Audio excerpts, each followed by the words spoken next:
I'm Adam Grove from Backyard Crops, and if you're wondering what you should be planting right now in your garden, you've landed on the right video. November might seem like a slow time in the garden, but I'm about to show you that there are actually tons of amazing options available to you. Outdoor crops. Crop 1, broad beans, hardy and reliable. Let's start with one of my absolute favorite November crops, broad beans. These are tough plants that actually benefit from being sown now. The variety Aquadulce Claudia is perfect for direct sowing straight into your garden soil in November. Alternatively, you can sow them into modules or small pots and transplant them later when they're stronger. Here's something important. Your exact sowing date matters and depends on several factors. First, where do you live? Second, what's the weather doing? You'll quickly figure out the sweet spot for your garden. Crop 2, peas. Multiple options available. Peas are another November favorite, and you have several choices for how to grow them.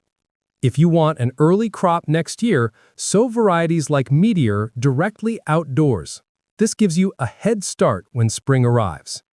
Now here's where it gets interesting. Try varieties like Alderman or Mangetout if you want pea shoots instead. Pea shoots are fantastic because you get a harvest incredibly quickly. Plant them in containers inside your greenhouse or on a sunny windowsill indoors, and you'll be eating them within weeks. Crop 3, chickpeas.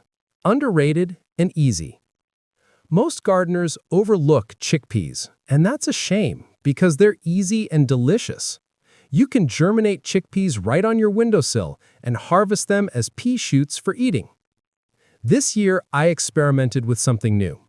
I sowed chickpeas in October outdoors, and I'm sowing more in November. Again, the goal is to produce pea shoots, but this time, growing them outside. Here's the practical benefit. I buy chickpeas in bulk from my local shop in 2-kilogram bags. The ones I don't grow, I cook and eat. They're incredibly affordable when you buy them this way. Crop 4, spring onions, fast-growing and useful.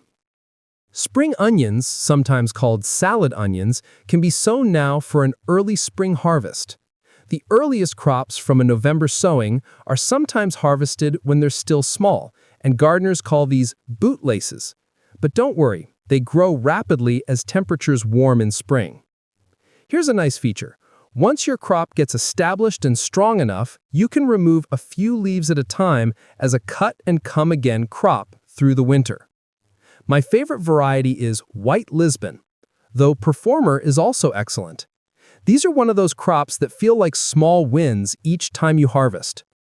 Crop 5, Pak Choi, cold-hardy Asian green. Pak Choi is an Asian green vegetable that works well in November. In my area, I grow it best under cloches placed outdoors. That said, they thrive equally well in greenhouses or cold frames if you have those available. The beauty of pak choi is that it tolerates cold conditions much better than many leafy greens. It grows steadily through the cooler months and gives you something interesting and different to harvest. Crop 6, garlic, long-term investment. Garlic has a unique timeline compared to most vegetables. Plant individual garlic cloves in November for a summer harvest. You have 2 options for how to do this. Option 1, use a cold frame or unheated greenhouse. Place cloves in modules now and they'll develop roots through winter. Option 2, if you live in a milder area, plant cloves directly into their final growing positions outdoors. However, this method requires good drainage and lower rainfall to work consistently year after year. Garlic is worth the wait. There's something satisfying about planting something in fall and harvesting it the following summer. Crop 7, rhubarb, a hidden November option. Here's something you won't see many gardening guides recommend. Sow rhubarb in November. I'm telling you this because I've had great success with it, and seed companies just don't seem to mention it. Rhubarb seed germinates well in an unheated greenhouse if weather conditions are decent, though it takes a bit longer than germinating indoors. When you sow in modules now, the plants grow for several weeks before needing to move into pots. In spring, you transplant to a nursery bed. The payoff comes the following year when you get your first harvest. So it's a 2-year wait from seed, but it's worth it. Crop 8. Onions. Overwintering varieties. November is the right time to sow several overwintering onion varieties. These are specially bred to tolerate cold months and establish themselves before winter really sets in. Sow onions in modules, timing the sowing so you can plant them out in late winter as soon as ground conditions allow. Multi-sowing works fine with onions. You can sow several seeds per module. When you plant them out, don't thin them. Let them space themselves naturally as they grow. Crop 9. Shallots. Similar to onions. Shallots follow the same principles as onions. You can sow them now in modules for planting out in late winter. They're another crop that doesn't require thinning if you multi-sow them together. As they grow, they naturally space themselves appropriately. Shallots have a slightly different flavor profile than onions, and many cooks prefer them for specific dishes. Growing your own gives you access to varieties you'd never find in shops. Crop 10. Kale. Cold tough greens. Several kale varieties work perfectly for November sowing. Your options are flexible here. You can grow kale entirely in a greenhouse for harvesting as baby kale, or you can grow it in a greenhouse now and plant it outdoors later in winter once plants are strong enough to handle outdoor weather. Kale is tough. It survives cold snaps that would damage other crops. This reliability makes it perfect for November, when you're unsure about winter severity in your area.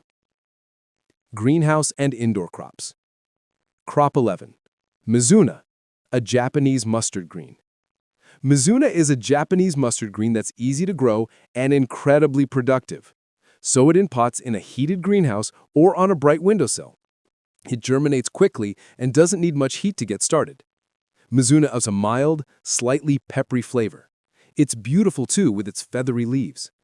Once you start growing Mizuna, you'll wonder why you didn't before. Crop 12. Asian greens. Mibuna, tatsoi, and komatsuna.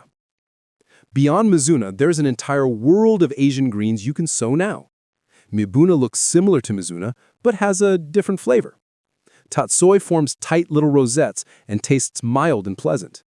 Komatsuna is another option with its own unique characteristics. Growing a range of these greens gives you variety in your harvest and keeps your cooking interesting through the winter months. Crop 13. Chilies. Early start option. I see people recommending November chili sowing regularly, and I have questions about it. Yes, you'd need an earlier crop if you start chilies now and keep them indoors or in a heated greenhouse all winter. But let me ask you this. Doesn't really make sense. Chilies grow large as they develop. They'd need significant space on a large windowsill or in a greenhouse. Why stop at chilies? Peppers are in the same plant family and have identical growing requirements. Yet nobody suggests growing peppers this early. Both peppers and chilies are technically perennials, so if you wanted really early production, you could simply overwinter a plant from last year. Following that logic, why not start tomatoes early too? All three are in the Solanaceae family. Personally, I prefer to leave the entire Solanaceae family until spring arrives. You'll get better results and simpler management. But that's just my approach. You do what works for your space. Crop 14. Herbs. Fresh indoor options. Why not start some herbs now? Try coriander, basil, parsley, chives, or dill to begin with. These germinate quickly in a heated greenhouse or on a windowsill and provide fresh harvest through darker months. Normal room temperature is fine for most herbs. You don't need expensive equipment.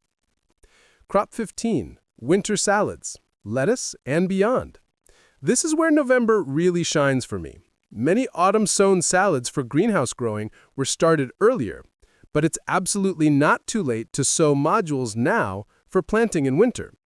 Most varieties won't mature until spring, but with warming winters across much of the country, crops that wouldn't have survived several years ago are now doing well. Salad leaves such as lettuce, land cress, lamb's lettuce, mizuna, spinach, Chinese cabbage, and mustard are all ideal for greenhouse or cold frame sowing in November. My own November sowing list includes about a dozen brassica species and other greens. This diversity keeps your harvest interesting. Many people assume that tender salad crops like lettuce can't survive outside or in unheated spaces. Based on my commercial growing experience in Bedfordshire, where we grew hundreds of thousands of lettuce plants annually, I have to tell you that belief is incorrect. Early plantings from late February or March routinely survived all sorts of difficult weather. Crop 16, lettuce, year-round growing. Let me be direct. Most seed companies recommend sowing lettuce between March and August or September. Speaking as someone who grew 500,000 lettuce plants per year over several decades, I have to tell you that advice is simply wrong. You can sow lettuce every single month of the year. Yes, even November and December. Last year, I experimented with this. I germinated lettuce in my unheated greenhouse every single month. While lettuce does germinate faster with gentle heat, it's absolutely possible without it. Lettuce grows through winter and withstands frost when plants are young. Growth slows down significantly when light and temperatures drop, obviously. But I still sow lettuce regularly in winter to fill gaps when other crops finish. The seed costs very little money. You have nothing to lose by trying. Crop 17, microgreens, indoor edible gardens. When weather turns poor, cold and wet like typical UK conditions, we can still garden indoors. Sow microgreens and sprouted seeds right in your kitchen. Microplants also work beautifully indoors. All of these need just normal room temperature. They don't require special equipment or expertise. If light levels are low for microgreens, don't stress. They might get a bit tall and pale, but they taste just as good. This is one of my favorite ways to keep gardening through the toughest months. Growing crops non-traditionally. I frequently hear people tell me I'm sowing things too early or out of season. In one sense, they're right. If I intended to grow those crops conventionally and for traditional purposes. But crops have multiple uses. For example, I might sow beetroot on Christmas Day and people say that's crazy, too early. They're correct if I want to grow conventional beetroot roots. But when I sow beetroot in December, I'm growing it for the leaves.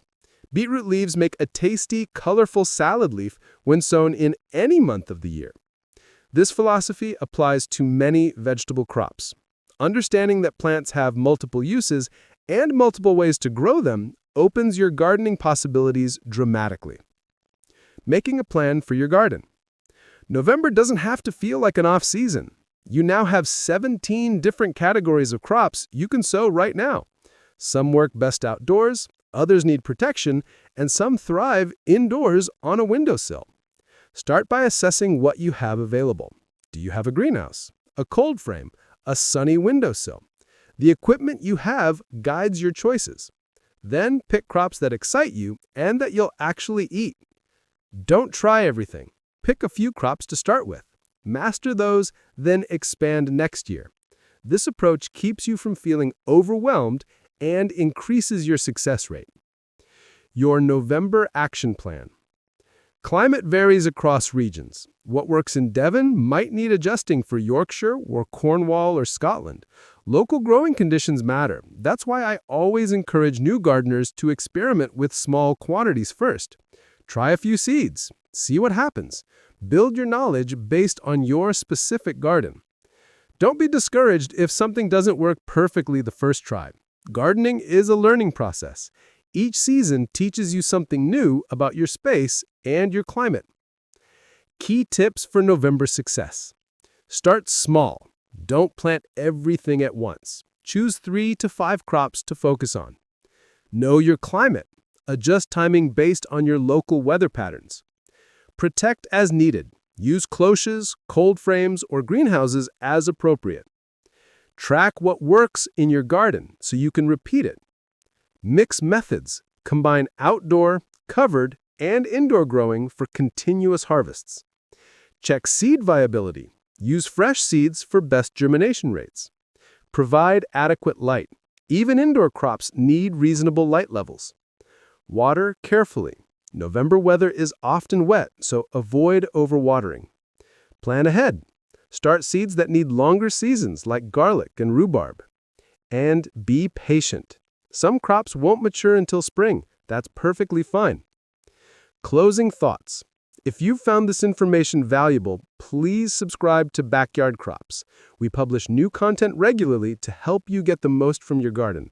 Drop a comment below and let me know which November crop you're most excited to try. Share this video with anyone you know who's just started gardening. Your recommendations help other gardeners discover the channel. Remember, November is not an off-season for gardeners. It's an opportunity season. With the right planning and crop selection, you can have fresh harvests throughout the winter and spring. The key is understanding what grows in your climate and being willing to experiment with new techniques and crop varieties. This has been your complete November planting guide. Thank you for watching Backyard Crops. Now, get out there and plant something amazing.